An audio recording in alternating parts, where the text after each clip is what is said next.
Prandaj ne na intereson xhamia sepse shenjtërinë e saj duam me çdo kusht ta ruajmë. Për ta ngritur vetdijen e xhamatit tonë, nga se ne po shikojmë dhe po dëgjojmë në përgjithësi. Pra ne po dëgjojmë që kemi xhamat të tillë të cilët kur futen në xhami nuk mundet me mbajt hoxha ligjërat. Pse? Sepse që kanë takuar një 3-4 persona edhe e kanë bërë pazar brenda. Edhe hoxha po fol por askush s'po e dëgjon. Kjo është pra humbja e rendit për cilin ne po flasim. Por qoftë edhe në një konak të caktuar, dikush po flet 3-4 të tjerë reagojnë e prishin ambientin e konakut. Dhe nga ana tjetër kur shkosh në spital, ti mund të bërë rendi sepse ai mjeku nuk mundet bërë kërkim ti marrë kontroll me një herë. Pra ke orar të caktuar dhe ke rend që duket presësh është krip normale. Mirë po shikon njerëz të tillë të cilët nga padurimi i tyre fillojnë të krekosën dhe dëshirojnë që të parën të hyjnë dhe e bëjnë aty një tollovi brenda që pastaj prishet kriterë. Dhe neve për këtë e kemi fjalën sepse kjo na dhem, nëse nuk duket të jemi të tillë. Nuk duket si shoqëri të jemi të tillë. Pra neve kemi vlera të mëdha, qofshin ato kombëtare, por qofshin ato edhe fetare. Dhe këto vlera duket që neve t'i zhvillojmë dhe t'i përcjellim te gjeneratat e reja. Prindi duket ta marrë fëmijën e vet, ta ul në dy gjunjë, ashtu sikur se ul pejgamberi alayhis salatu wassalam me Xhibrilin alayhis salatu wassalam. Po pse u bë kjo ulje? I shkoi Xhibrili alayhis salam i ul në gjunjë pejgamberit sallallahu alaihi wasallam. Sahabët që ishin anash dëgjonin, por edhe shikonin. Pse ndodhi kjo gjë?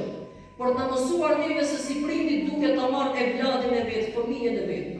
Ta marrë dhe ta ulë ashtu sikur se ulën ato dy dhe t'ja mësoj disa gjëra që janë vërtet të rëndësishme për të jetë.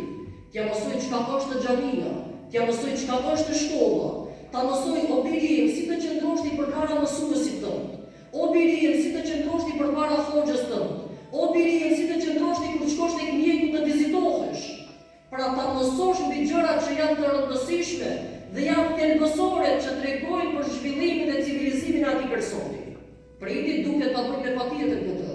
Por fakti pse neve po merremi për t'u siguruar atyre iPhone-ët, e makinat e mira, e shtëpitë e mira, edukatën e kemi anashkaluar komplet, pastaj na vijnë problemet në kokën tonë.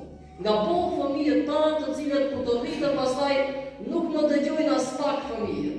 Po nuk po të dëgjojnë sepse kur është dashur që ti t'i këshillosh për të dëgjuar, ti ju ke siguruar diçka tjetër. Dëgjimin e ke lënë anash.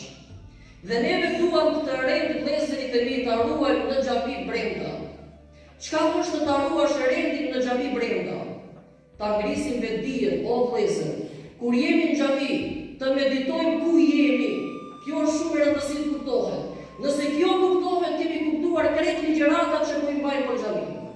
Vetëm këtë përgjigje jepja vetës. A jemi të vetëdijshëm kur jemi në xhami se ku jemi?